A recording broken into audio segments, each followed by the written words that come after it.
27 de novembro de 2023. Esta é a segunda-feira da 34ª semana do Tempo Comum. Em nome do Pai, e do Filho, e do Espírito Santo. Amém. Meus queridos filhos e filhas, muito bom dia. Vos saúdo com a paz de Jesus. Louvado seja Deus, nos encontrarmos nesta manhã desta segunda-feira, iniciarmos uma semana nova na presença de Jesus. E hoje, na verdade, nessa semana, nós finalizaremos este mês de novembro, né? Olha, o tempo está passando muito rápido, né, minha gente? Logo mais chega o Natal, mais um ano se cumprirá, não é? Por isso, não percamos tempo, vivamos intensamente cada instante, né? Amemos cada pessoa, convivamos com cada pessoa, né? Aproveitemos cada oportunidade da nossa vida, da nossa caminhada.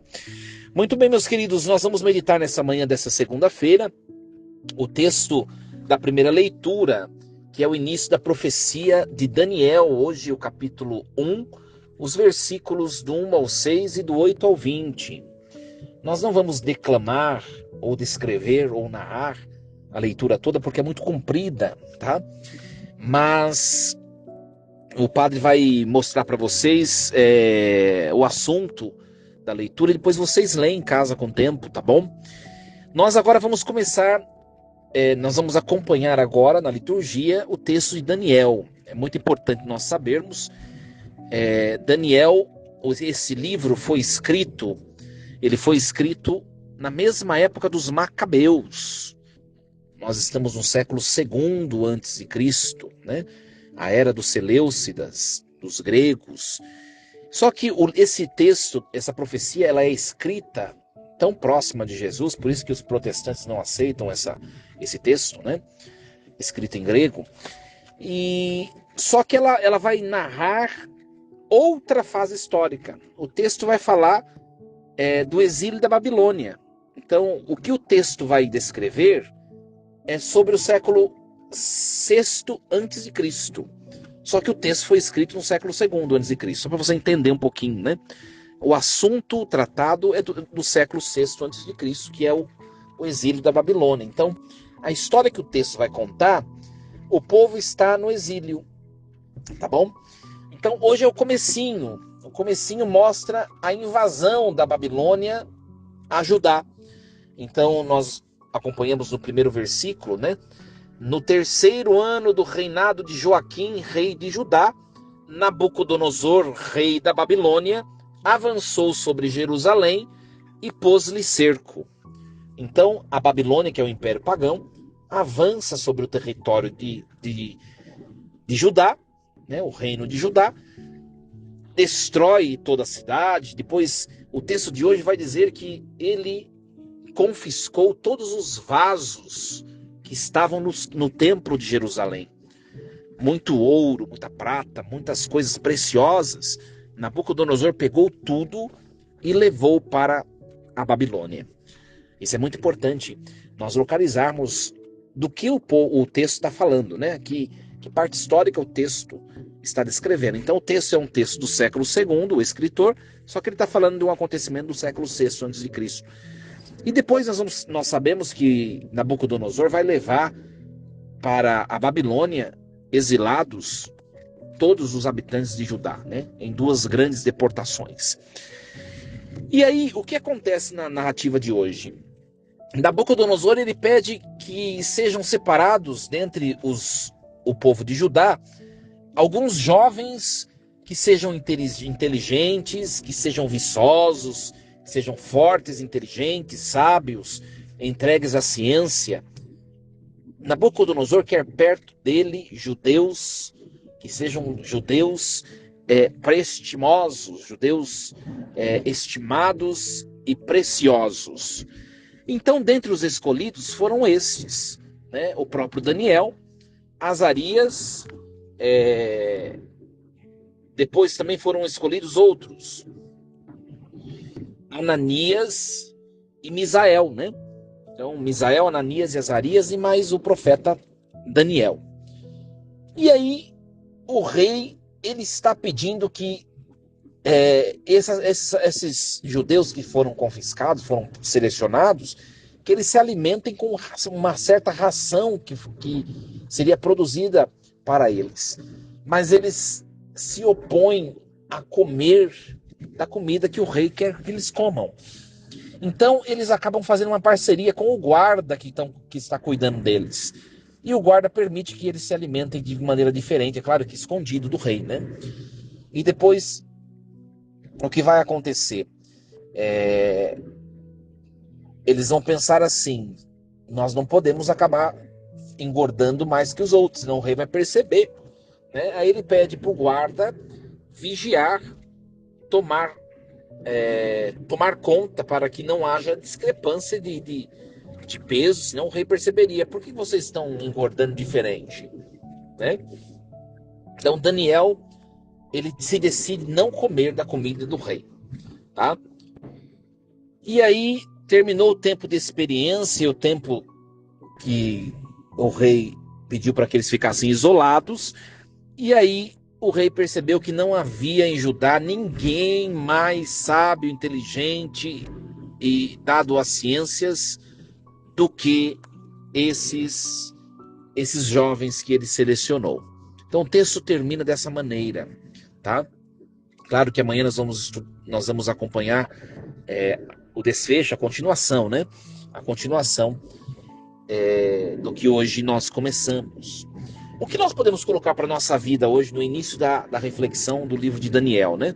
Vocês estão percebendo que nós encerramos Macabeus e agora estamos começando outro livro. Primeira coisa, nós precisamos, meus queridos, fazer igual Daniel, sabe? Para tudo nessa vida há uma saída. E nós precisamos aprender a nos esforçarmos mais para as coisas de Deus. Olha, Daniel, ele teve a audácia de começar a conversar e de convencer o guarda para que desse comida diferente que o rei tinha mandado para ele.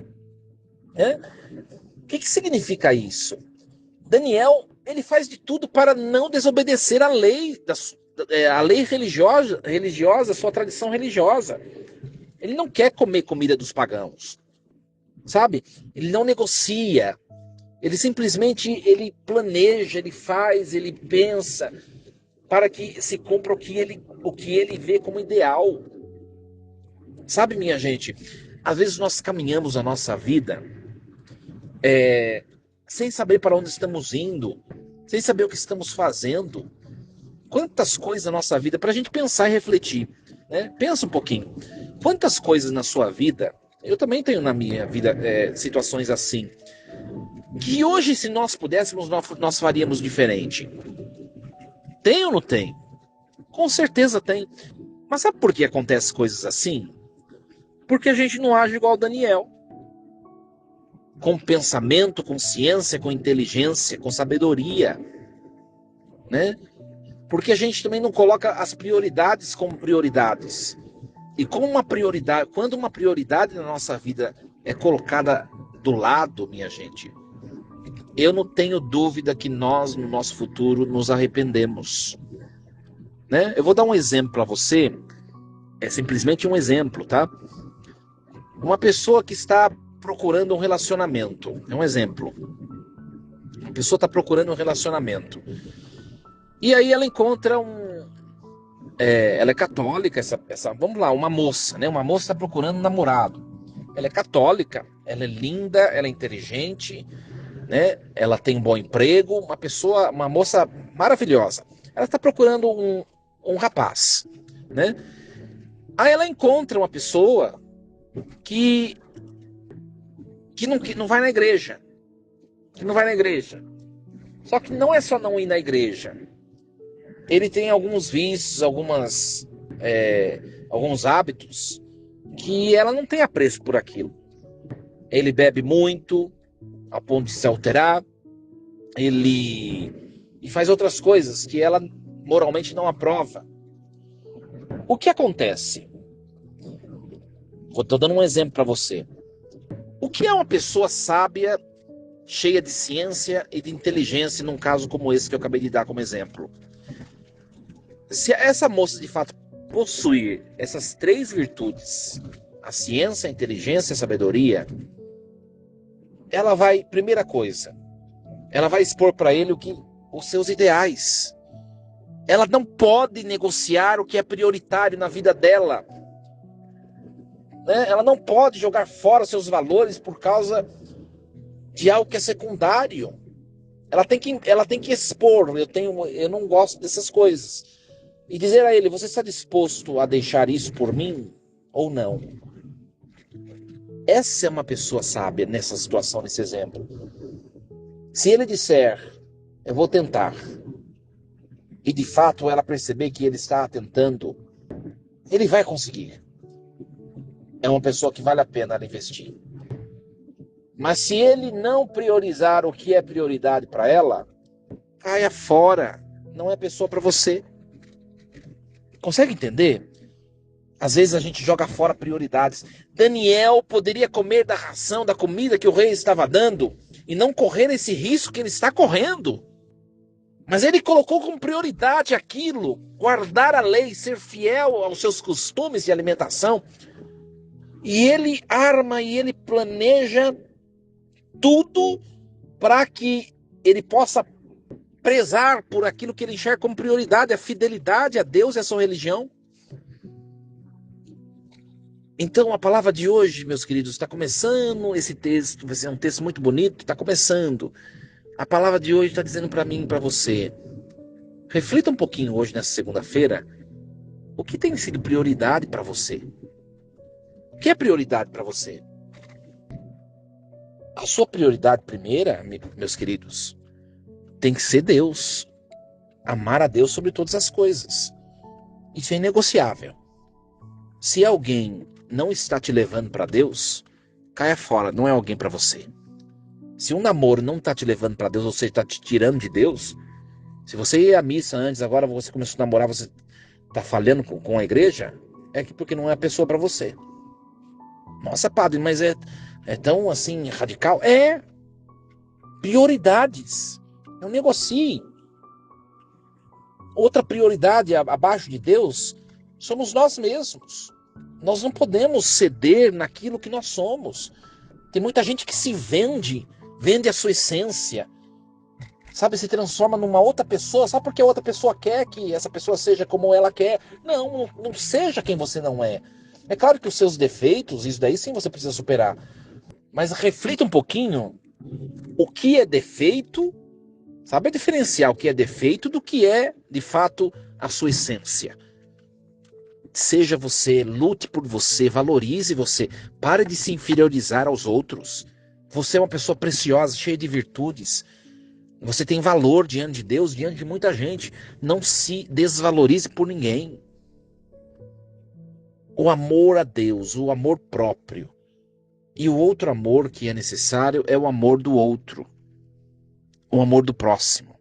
Ame aqueles que Deus colocou na sua vida. Mas que o amor do próximo não te tire do amor a Deus, que é o primeiro, e muito menos também do amor a você mesmo. Que a palavra de hoje nos ajude a percebermos que nós precisamos ser espertos, como Daniel assim o foi. E vamos acompanhar ao longo dessa semana os próximos capítulos dessa história bíblica. Desejo uma segunda-feira abençoada. Hoje a igreja celebra em todo o mundo a memória facultativa de Nossa Senhora das Graças, né, dia 27 de novembro. Nossa Senhora das Graças, Nossa Senhora aparece para Santa Catarina Labourier no ano de 1830. São 3 aparições, na verdade. E Nossa Senhora vai pedir a conversão, como sempre, dos corações dos franceses, né? Vai pedir que as pessoas rezem mais para ela, pedindo sua intercessão. Então hoje nos recomendemos a intercessão da Virgem Maria, a Senhora das Graças, e seja uma semana, um mês, né, repleto das bênçãos que vem de Deus pelas mãos da Virgem Santíssima. Força e coragem, em nome do Pai, do Filho e do Espírito Santo. Amém. E lembremos-nos sempre, Deus está no comando de tudo.